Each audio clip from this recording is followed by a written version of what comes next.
Hello friends. तो हम लोग आगे की, अगर कल की क्लास को अगर हम लोग आगे बढ़ाते हैं तो इसमें हम लोग आज देखेंगे यूपी के जो राज्य के जो नाम का इतिहास है, हम लोग आज उसके बारे में डिस्कस करेंगे। ठीक है। जैसे आज वर्तमान में उत्तर प्रदेश अगर इसका नाम है तो क्या आज़ादी के पहले भी इसका उत्तर प्रदेश नाम हुआ करता था या कुछ और था? अगर कुछ और था तो क्या था, तो उसके बारे में जानेंगे। और यूपी राज्य यानी यूपी जो आज उत्तर प्रदेश है, ये उत्तर प्रदेश नाम यानी कब प्रचलन में आया, इसके बारे में हम लोग आज डिस्कस करेंगे। ठीक है, तो आइए शुरू करते हैं। अगर हम लोग बात करें कि आज़ादी के पहले की यानी सन 1836, हम लोग बहुत इतिहास में नहीं जाएंगे ज़्यादा, क्योंकि हमें केवल बस जो ये प्रॉपर जो वीडियो है ये सिंगल एक दो हाई कोर्ट के एग्ज़ाम के लिए है। ठीक है, तो उसी को अब तक जो प्रीवियस ईयर को ध्यान रखते हुए जितने भी क्वेश्चन पूछे गए हैं उसी से संबंधित ये चीज़ें बनाई गई हैं। अगर हम लोग बात करते हैं अगर पीसीएस की, तो पीसीएस में जो पेपर 5 और 6 होता है, ये उसके अकॉर्डिंग अगर हम लोग बनाएंगे तो बहुत लंबा वीडियो हो जाएगा। ठीक है, तो उतना हम लोग को डिटेल डिस्कस भी नहीं करना है, तो हम लोग बस शॉर्ट में देख लेना है। ठीक है, अगर हम लोग बात करें 1836 में जो इसका यूपी का नाम हुआ करता था, आज जो वर्तमान यूपी है उसका क्या नाम हुआ करता था? उत्तर पश्चिमी प्रांत के रूप में जाना जाता था। ठीक, फिर आगे चल के 1877 में इसका जो नाम होता था उत्तर पश्चिमी आगरा एवं अवध प्रांत। ठीक है, अवध प्रांत। फिर आगे चल के 1902 से इसे संयुक्त प्रांत आगरा एवं अवध के रूप में जाना जाने लगा। ठीक, फिर आगे चल के 1937 से इसे संयुक्त प्रांत जिसे हम लोग यूनाइटेड प्रोविंस के रूप में जाना जाने लगा। अब हम लोग इतना क्यों बता रहे हैं? ये आखिर कि 1836 में ये नाम था, 77 में ये नाम हुआ, 1902 में हुआ, ये 37 में हुआ, क्योंकि ये सीक्वेंस जो है ये कालक्रमानुसार अरेंज करने के लिए आ जाता है। ठीक है, कई बार ये क्वेश्चन आ भी चुका है, इसलिए इसको थोड़ा याद रखना है ये कालक्रम। ठीक है, कि 1836 में इसका जो नाम हुआ करता था, सबसे पुराना नाम इसका क्या है? उत्तर पश्चिमी प्रांत। फिर आगे चल के उत्तर पश्चिमी आगरा एंड अवध हुआ। फिर 1900 में 20वीं सेंचुरी आती है, तो 20वीं सेंचुरी में इसका क्या नाम होता है? संयुक्त प्रांत आगरा एवं अवध। फिर 1937 में संयुक्त प्रांत यूनाइटेड प्रोविंस। ठीक है, ये होता है। और इसका जो वर्तमान में जो आज नाम है एक्चुअल में यूपी, वो कब होता है? 24 जनवरी 1950। 24 जनवरी 1950 से इसे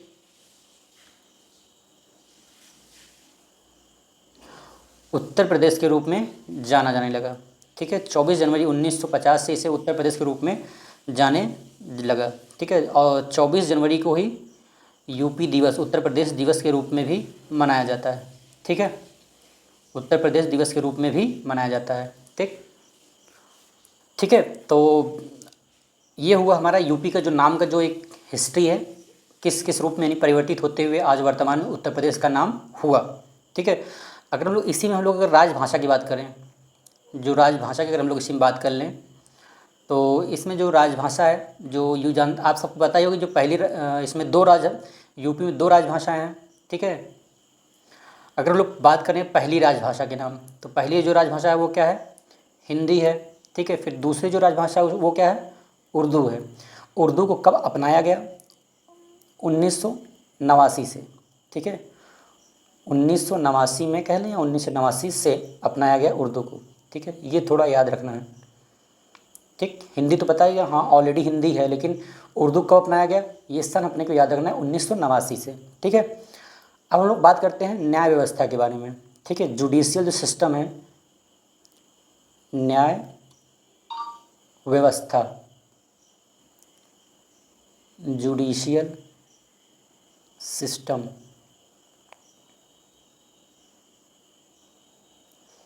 ठीक, अगर हम लोग इसमें बात करें कि जो यूपी में यानी कि यूपी की जो हाई कोर्ट की जो मुख्य पीठ है वो कहाँ पे है? इलाहाबाद में है। ठीक है। यूपी की यूपी के हाई कोर्ट की मुख्य पीठ ये कहाँ पे है? इलाहाबाद में है, ठीक है, इलाहाबाद में है, ठीक है। ये सब आपको पता ही होगा। अगर इसके हम लोग खंडपीठ की बात करें, यूपी के हाई कोर्ट की मुख्य पीठ इलाहाबाद में है और उसकी खंडपीठ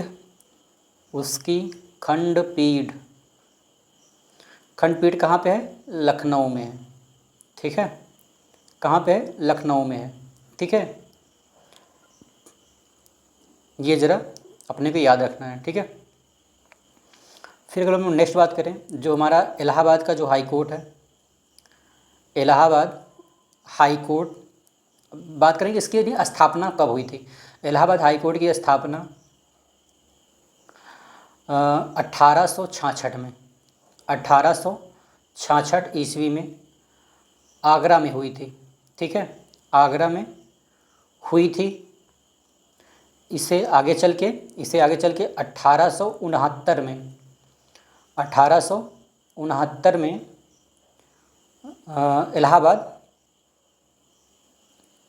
इलाहाबाद स्थानांतरित कर दिया गया, ठीक है। आगे चल के इसे इलाहाबाद में 1869 में स्थानांतरित कर दिया गया, ठीक है। ये अपने को यानी ये सब याद रखना है, ठीक है। सारे डाटा अपने को याद रखना है कि नहीं, इलाहाबाद जो हाई कोर्ट है उसकी स्थापना 1866 में हुई थी और वो कहाँ हुई थी? आगरा में हुई थी, ठीक है। फिर उसके बाद 1869 में आगरा से स्थानांतरित करके कहाँ लाया गया? इलाहाबाद में लाया गया, ठीक। और इलाहाबाद जो है इसकी मुख्य पीठ है और इसकी जो खंडपीठ है वो कहाँ पे है? लखनऊ में है, ठीक। फिर हम लोग नेक्स्ट बात करें कि जो इलाहाबाद हाई कोर्ट, लिख देते हैं, इलाहाबाद हाई कोर्ट में न्यायाधीशों की स्वीकृत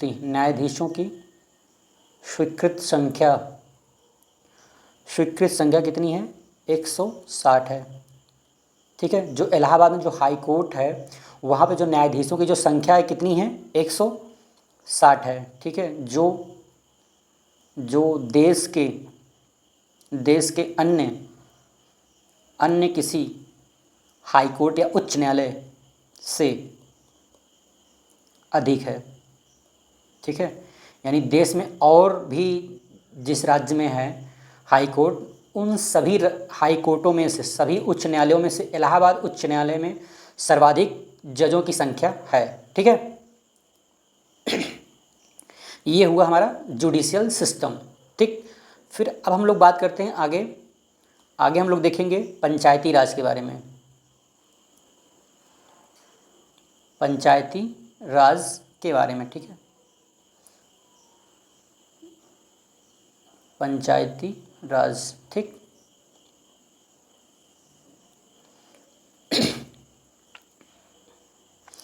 तो यहाँ अगर हम लोग बात करें जो यूपी में जो पंचायत है वो किस तरीके है, त्रिस्तरीय, द्विस्तरीय, कैसे है? तो त्रिस्तरीय है, ठीक है। तो यूपी में पंचायत की त्रिस्तरीय है, ठीक है, त्रिस्तरीय है, ठीक। एक जिला, क्षेत्र और ग्राम स्तर, ठीक। फिर उसके बाद हम लोग बात करें यानी यूपी में पंचायती राज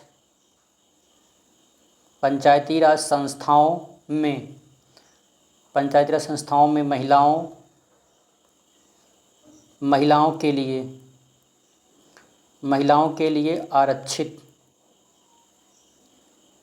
के लिए आरक्षित सीटों की संख्या या कुल सीटों की जो संख्या है उसमें जो कुल सीटें हैं, कुल सीटों की 1/3 है, ठीक है। यानी जो यूपी की जो पंचायती राज व्यवस्था है, जैसे यहाँ पे हम लोग केवल यूपी की बात कर रहे हैं, ठीक है, क्योंकि हर एक राज्य में जैसे पंचायती राज जो व्यवस्था है वो स्टेट का सब्जेक्ट है, ठीक है। तो हर एक राज्य में महिलाओं को लेकर अलग अलग पर्सपेक्टिव हो सकता है, ठीक है। ये अपने को इन्हें याद रखना है। जैसे यूपी में क्या है कि 1/3 यानी कुल सीटों का 1/3 सीटें पंचायती राज व्यवस्था में महिलाओं के लिए आरक्षित रहती हैं, ठीक है। आप यही नियम बिहार में नहीं लागू कर सकते हैं, यही नियम आप मध्य प्रदेश में नहीं लागू कर सकते हैं, ठीक है। सभी राज्यों के लिए अलग अलग क्राइटेरिया है, वो अपने हर एक राज्य अपने तरीके से वो क्राइटेरिया फिक्स करता है, कहीं 50% तो कहीं 25%, कहीं किसी तरीके से वो अपना अपना करते हैं, ठीक है। लेकिन अपने को नहीं यूपी में याद रखना है कि यूपी में जो पंचायती राज व्यवस्था है वहाँ पे जो महिलाओं की जो संख्या है कुल सीटों की संख्या को 1/3 यहाँ पे क्या है आरक्षित है, ठीक है। वो अगर हम लोग बात करेंगे किसके अकॉर्डिंग है तो संविधान के अनुच्छेद 243D के अकॉर्डिंग, ठीक है, जो आरक्षण की व्यवस्था महिलाओं की आरक्षित सीटों की व्यवस्था करता है, ठीक है। फिर उसके बाद अगर हम लोग बात करें कि नगरों के लिए, नगरों के प्रकारों की घोषणा राज्यपाल करता है, ठीक है। नगरों के प्रकारों की घोषणा कौन करता है? राज्यपाल करता है। नगरों के प्रकार मतलब कि नगर किस तरीके नगर है, महानगर है या पंचायती या नगर पंचायत है या नगर पालिका है, ये सब कौन घोषणा करता है? राज्यपाल घोषणा करता है, ठीक है। फिर अगर लोग बात करें नगर पालिका का प्रादेशिक क्षेत्र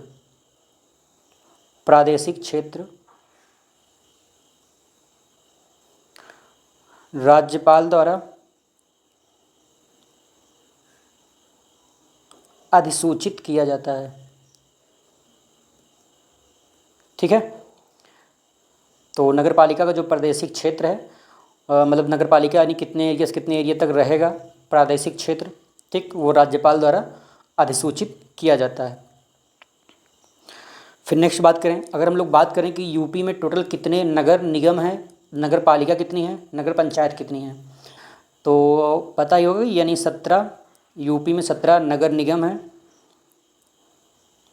ठीक, और लगभग हाँ एग्जैक्ट 199 है, ठीक है, 199 नगर पालिका है, ठीक है, 199 नगर पालिका परिषद है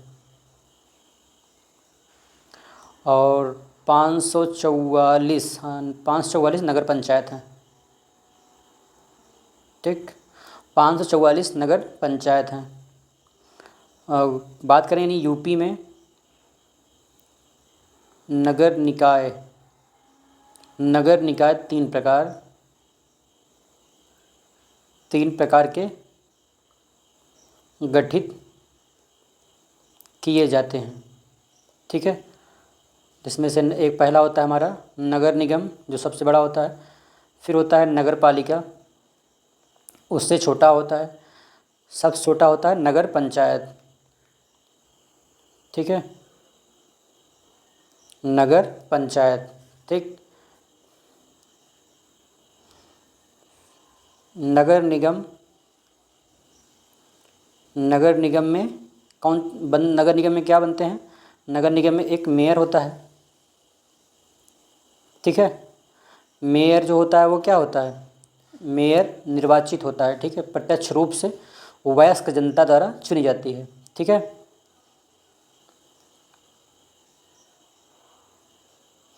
ठीक, और एक उपमेयर और तीन प्रकार के सभासद, एक होते हैं निर्वाचित, यही सभासद मिलके मेयर का चुनाव करते हैं, ठीक है, निर्वाचित, मनोनीत तथा पदेन होते हैं, ठीक है। तो ये हुआ हमारा पंचायती राज व्यवस्था, ठीक। तो ये हमारा हो गया पूरा कंप्लीट। तो अब हम लोग नेक्स्ट वीडियो में बात करेंगे यूपी के सेंसस के बारे में, जो 2011 के अकॉर्डिंग जो सेंसस है उसके अकॉर्डिंग हम लोग बात करेंगे, ठीक है। तो आई होप कि क्लासें आपको थोड़ा इंटरेस्टिंग लगी होंगी, ठीक है, क्योंकि इसमें सारे फैक्ट ही हैं, तो यही सब अपने को यानी याद करके रखना है। ठीक है, ठीक, तो आज के लिए इतना ही। Thank you.